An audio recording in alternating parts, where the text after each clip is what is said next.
ನಮಸ್ಕಾರ ಸ್ನೇಹಿತರೆ, ಇವತ್ತು ನಾನು ಮಾತಾಡ್ತಿರೋ ಟಾಪಿಕ್ಕು ಅನೆಕ್ಸಿಟಿ, ಆತಂಕ. ಇದು ಚಿಂತೆ ಮಾಡೋದ್ರಿಂದ ಬರ್ಬೋದು, ಹೆದರಿಕೆಯಿಂದ ಬರ್ಬೋದು, ಅಥವಾ ಅನ್ಈಸಿನೆಸ್ ಫೀಲ್ ಆಗ್ಬೋದು ಅನ್ಸರ್ಟನಿಟಿ ಸಿಚುವೇಶನಿಗೆ ಅಥವಾ ಸ್ಟ್ರೆಸ್ಫುಲ್ ಸಿಚುವೇಶನಿಗೆ. ಇದು ನ್ಯಾಚುರಲ್ ಮೆಕ್ಯಾನಿಸಮು, ಮೈಂಡು ರೆಸ್ಪಾಂಡ್ ಮಾಡುವಂಥದ್ದು ಪೊಟೆನ್ಷಿಯಲ್ ಥ್ರೆಟ್ಟಿಗೆ.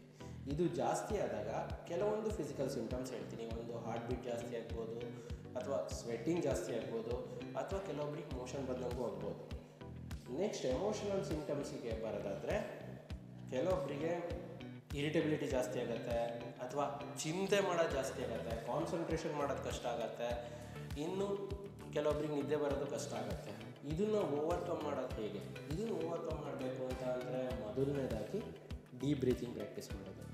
ಡೀಪ್ ಬ್ರೀತಿಂಗು ಪ್ರಾಕ್ಟೀಸ್ ಮಾಡೋದ್ರಿಂದ ನಮ್ಮ ಮೈಂಡು ಫೋಕಸ್ ಮಾಡೋಕ್ಕೆ ನೋಡುತ್ತೆ.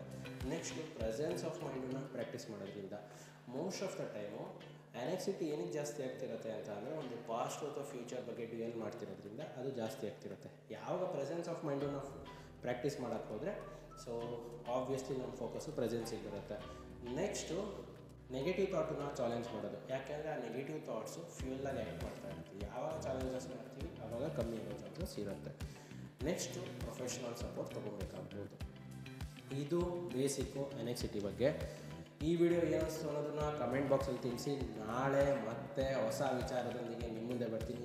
ನಿಮ್ಮನ್ನು ನೀವು ಇಂಪ್ರೂವ್ಮೆಂಟ್ ಮಾಡ್ಕೊಬೇಕು ಅಂತ ಅನಿಸಿದರೆ ಮೈಂಡ್ಸೆಟ್ ಅಂತ DM ಮಾಡಿ. ಈ ವಿಡಿಯೋ ಏನಿಸ್ತು ಅನ್ನೋದನ್ನು ಕಮೆಂಟ್ ಬಾಕ್ಸಲ್ಲಿ ತಿಳಿಸಿ. ಚಾನಲ್ಗೆ ಸಬ್ಸ್ಕ್ರೈಬ್ ಮಾಡಿಲ್ಲ ಅಂದರೆ ಸಬ್ಸ್ಕ್ರೈಬ್ ಮಾಡಿ.